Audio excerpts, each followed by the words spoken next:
Hey, everyone. Anthony Fantano here, internet's busiest music nerd.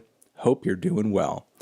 It's 2020 now, obviously, only a few days in. Already the world is going to hell in a handbasket, thanks very much in part to our political leadership in this country, both old and new.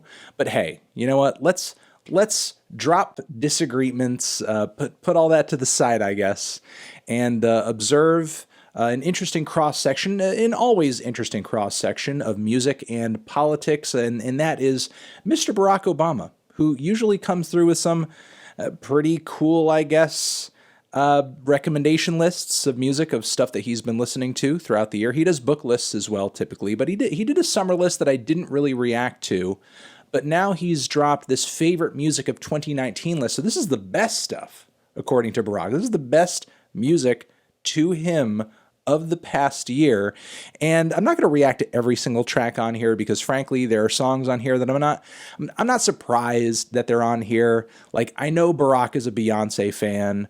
I know he's kind of a boomer, so of course Bruce Springsteen's going to be on here. Also, Barack also tends to champion and give a shout out to music artists and trends that are happening outside of American borders. So am I surprised there's like some Latin pop and trap on here? No. Am I surprised Burna Boy's on here? No.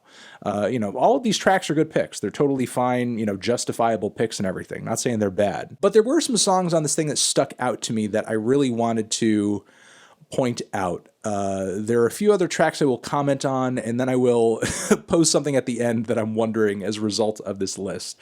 First track that really surprised me on this list was Big Thief. Wow, Barack is really coming through with the support of the pitchfork-friendly indie folk here. I guess, again, it's not too surprising considering he loves artists like Sharon Van Etten, who, congratulations, you not only made it onto the summer list, but also this list too with 17, and 17 is a very good song. But still, not Big Thief?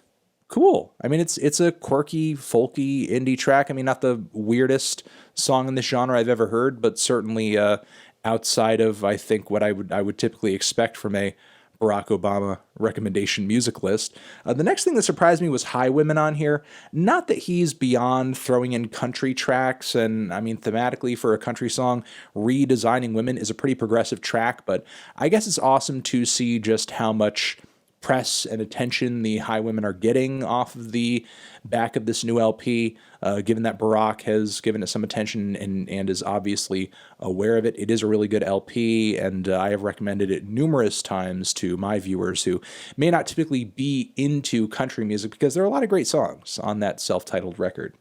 The next biggest surprise for me on this list was Adia Victoria, whose music can be kind of hard to pigeonhole in that there are elements of pop, elements of soul, elements of rock music in there, but typically when I've heard her stuff, she's been trying to deliver this somewhat darker, edgier take on like blues rock or blues music, which I think is admirable. I think is really cool. It's really kind of yet to fully hit for me, but she is certainly an artist to watch, and it's awesome to see, despite the lack of deserved press I think she's been getting. I don't think she's been getting nearly as much attention as she should be.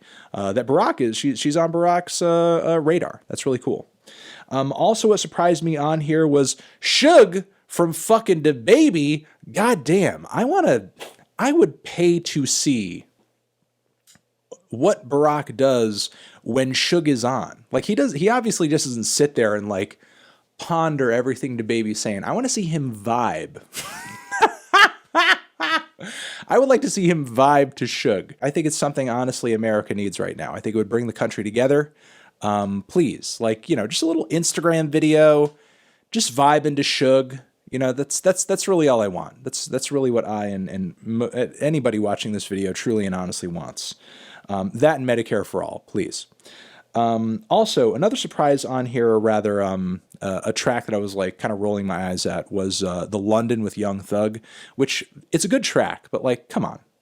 We have to have J. Cole on a Young Thug track in order for you to get to support it. I mean, we know Barack is a Cole fan, and Middle Child is a good track. It's cool that it's on here, but come on, man. Pick a good thugger banger from the new record. Come on, man. And finally, biggest surprise on this list, which actually caused this dude to trend on Twitter when this list dropped, was Dominic Fike. Dominic Fike is on this fucking list. Like, dude, guy's been getting a lot of awesome crossovers and endorsements, not only from Brockhampton, but Kenny Beats and now Barack. Like, Jesus Christ, dude. I think Dominic Fike is definitely going to be one of those artists to really watch in 2020 and 2021. Hopefully, the debut record, whatever it is that comes through, really delivers and kind of makes all this hype worth it, because given this endorsement, given everything that's happened up until this point, it's going to be high expectations for whenever that Dominic Fike project drops. Beyond that, there wasn't a whole lot else that surprised me on this list. Outside of In My Room by Frank Ocean, I know Barack is a Frank Ocean fan. I know he fucks with some Frank Ocean, but it's not a great track. And a lot of the Frank Ocean fans have been disappointed with the new material. And I'm wondering if Barack is like, is he really down with this druggy, trappy Frank Ocean semi-banger that's kind of underwhelming? The last thing I'm wondering that I teased toward earlier, is he like, how is he getting into these tracks? Is he like watching late night TV? Is he hitting up like Spotify playlists? Or is he merely going to Sasha and Malia and asking for recommendations? Because honestly, at this point, with people like Dominic Fike turning up on here, I would not be surprised if that's the case. And hey, look, people at Barack's age are free to listen to whatever you want. Hey, you know, you're as young as you feel and you think you are. Not going to say you're too old to listen to Dominic Fike or anything like that. I'm getting old at this point. I'm an old-ass man to most people. But Barack Obama is the former president. Isn't he busy? Is he spending all day on like music streaming services or social media and just like seeing what the kids are talking about? I don't know. Either way, I guess this is all stuff that made it to his ears at some point in 2019, and ultimately that's a good thing.